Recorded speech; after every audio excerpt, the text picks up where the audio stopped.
이스라엘 왕정사에 히스기야는 진짜 여러 임금님들 중에서 돋보이는 두각을 나타내는 그런 좋은 임금님이에요. 이스라엘 사이에 우상 숭배가 만연했습니다. 그리고 특별히 자기 아버지 선왕이 누구냐 하면 아하스인데, 이 아하스는 좋지 못한 임금님이에요. 그런데 그 아하스가 자기 나라에 막 우상 숭배를 만연하게 만들고 가득하게 만드는 이런 임금님이었단 말이죠. 그러니 아버지의 뒤를 이어 왕이 되었는데도 불구하고 아버지가 행한 좋지 못한 모든 것들을 다 척결하고 개혁했다. 여러분, 이거 엄청난 일이에요. 이게 보통 어렵습니다. 이게. 그런데 여러분, 이렇게 경건하고 의롭다는 거 하고 무병장수라는 거 하고는 같은 게 아니에요. 근데 우리는 늘 생각을 이렇게 살면 무병장수하게 살아야 된다고 생각한다니까요.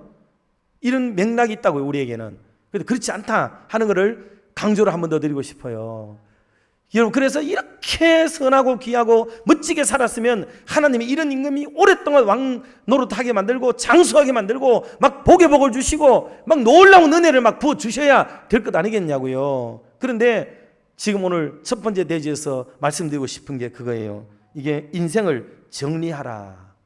인생을 정리하라는 이 명령이 그냥 어느 날 뚝 떨어지고 있는 거예요. 이사야를 보내가지고 지금 이런 임금님 앞에 하나님이 너 이제 곧 죽고 살지 못하니까 너 집 정리해라.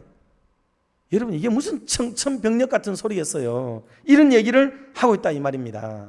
우리는 히스기야를 보면 어떤 생각을 하느냐 하면 질병에서 치료받기 위해서 기도한 사람, 그래서 15년 생명을 연장받은 사람, 이렇게만 이해를 해요. 물론 그런 맥락도 맞을 수 있습니다. 그런데 성경 다시 이렇게 깊게 읽어보면은 종교개혁하고 있는데 하나님이 그를 데려가겠다는 말이잖아요. 지금 그 얘기예요. 지금 이게. 그러니 하나님이 지금 종교개혁을 못하게 하겠다는 말씀인가? 아니, 지금도 한참 종교개혁 중인데 이 사람을 정리하고 데려가 버리면 어떻게 되냐 이 말이에요. 지금 그런 맥락인 거예요. 참 기가 막히는 거죠. 지금 이 말을 들었던 히스기야는 통곡했습니다. 통곡. 히스기야에게는 두 가지의 큰 아픔이 여기에 도래했던 거예요.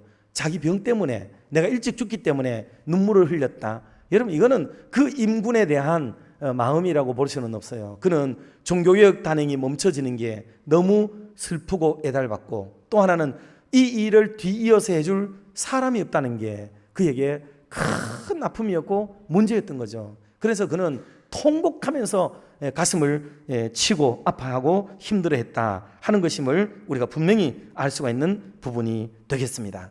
자, 그러면 두 번째로, 그러면 사명을 위해서 지금 기도줄을 붙들었어요. 이 말의 의미는 지금까지도 사실은 종교개혁을 단행하는데 기도 없이 이 일을 했겠어요? 아닙니다. 히스기야는 철저하게 기도에 임박혀 있는 분이에요. 계속 기도하던 사람이고, 이 큰 종교개혁을 단행함에 있어서 하나님의 도우심과 하나님의 은혜 주시고 역사해 주시기를 기도하는 그 바람으로 계속 기도하면서 지내왔던 거예요. 그런데 이제 인생을 갑자기 정리하라, 모든 걸 끝내버려라, 이 말은 그에게 뭔 말로 들리냐 하면 네 이제 혈통은 여기서 끝났다, 네 왕위는 다 끝나고 후예들 중에서 왕을 이어받을 사람이 없다 하는 말과, 그토록 심혈을 기울여서 해오던 종교개혁도 그만해라, 이런 말로 들리는 거예요. 이게. 그러니 이게 해온 게 너무 억울하고 이게 막 속상하고 그런 마음이 막 생겨나는 거예요.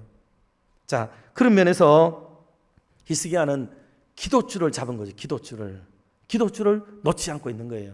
하나님 앞에 이 문제를 가지고 나가야 되겠다 하는 거죠. 그러니 이것은 사명을 위해서 붙든 기도줄이에요. 생명을 연장받기 위해서 붙든 기도줄이 아니고, 사명을 감당하고 사명을 완성시키고 사명을 마무리 지어야 되겠는데 이거를 종지부도 찍지 못한 채 이대로 끝날 수는 없다, 이런 마음을 하나님 앞에 토로한 거죠. 하나님 아시잖아요. 제가 지금 하나님 기뻐하는 거 지금 전심으로 하고 있고 사명을 감당하려고 하는데 하나님 이거 마무리해야 되지 않겠습니까? 즉 그런 마음으로 지금 하고 있는 거죠.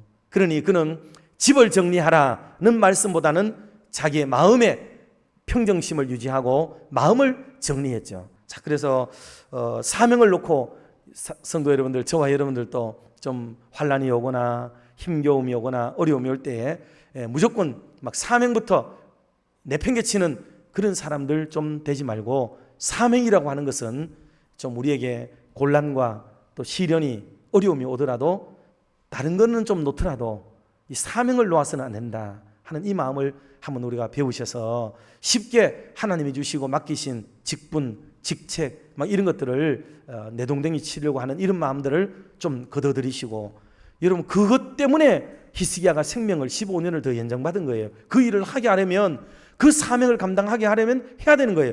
그래서 므낫세가 태어나게 되어지고 딱 12살 정도까지 어느 정도 자라게 되어졌을 때에 왕위를 물려주게 되어지고 임금님은 역사 속으로 사라지게 되는 이런 패턴을 볼 때 하나님의 일하심이 얼마나 놀라우신가를 다시 한번 깨닫게 되는 것입니다. 여러분 사명을 귀하게 여기실 수 있기를 주님의 이름으로 축원합니다. 마지막 세 번째는 끝까지 놓지 않는 기도줄이라고 소제목을 잡았는데, 여러분 히스기야의 눈물을 주님이 보셨지요. 주님이 감동되셨지요. 정말 이 녀석이 나에게 전심이구나, 진심이구나 하는 마음을 가지게 됩니다. 그래서 바로 이사야에게 즉각적으로 사인을 주셔. 그래서 하나님의 그 놀라운 맡겨준 직임을 감당하도록 하기 위한 하나님의 방편으로서 생명을 살려주는 것은 당연한 일이 돼야 되는 거죠, 이게. 그런데 생명을 사는 게 그게 목적이 돼가지고 더 살면 뭐 하냐 말이에요. 실제로 히스기야도 단점 하나도 있습니다. 이게 적국에 대한 방심이 꼬마 막 두드러지게 드러나면서부터 너무 자신만만하고 너무 하나님의 임재와 너무 큰 하나님을 경험하고 나니까 사람이 이게 우쭐해지고 교만이 찾아왔던 거예요. 그래서 이 한계가 큰 실수가 되었어요.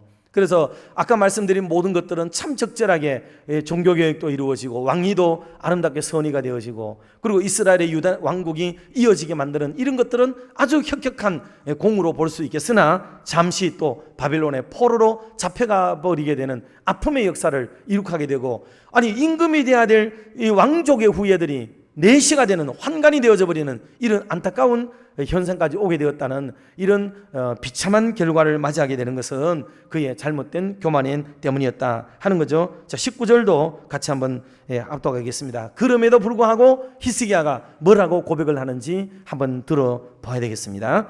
히스기야가 이사야에게 이르되 당신이 전한 바 여호와의 말씀이 선하니이다 하고, 또 이르되 만일 내가 사는 날에 태평과 진실이 있을진데 어찌 선하지 아니하리요 하니라. 아멘. 한마디로 이런 재앙과 그리고 나쁜 예언을 하나님이 들려주셨는데도 불구하고 이 모든 일은 하나님이 원하시고 하나님이 하시는 일이면 그 일은 선한 일입니다. 그 얘기를 하고 있는 거예요. 이게 모든 것을 하나님의 뜻에 맡기고 하나님이 하고자 하는 이 사명감에 맞추어서 모든 것을 하나님이 하신 일은 옳은 일이라 여기고, 때때로 마음에 들지 않은 일도, 또 때때로 좋은 일도 감사와 기쁨으로, 또 사명을 위해서 잘 기쁨으로 맞아들이고 받아들임으로 인해서 그 공동체를 한결 더 향상되게 만들어갈 수 있는 히스기야의 이 마음은 참으로 대대로 많은 왕들이 배워야 될 그런 하나의 지침이 되고 있기도 하다 하는 것을 우리가 다시 한번 생각할 수 있겠습니다. 오늘 히스기야가 보여준 이 아름다운 기도줄을 다 붙잡은 것은 환경에도 여러 개인적인 마음에도 치심되지 않고 딱 붙들었던 것처럼 오늘 저와 여러분들도 이 시대에 우리 교회에 하나님이 기뻐하고 원하시는 그 사명을 위해서 함께 부름입고 모여든 우리가 멤버십이기 때문에 같은 마음으로 기도줄을 꽉 잡고 기도해서 주님의 뜻과 영광을 드러낼 수 있는 저와 여러분들의 남은 생애가 될 수 있기를 주님의 이름으로 축원합니다.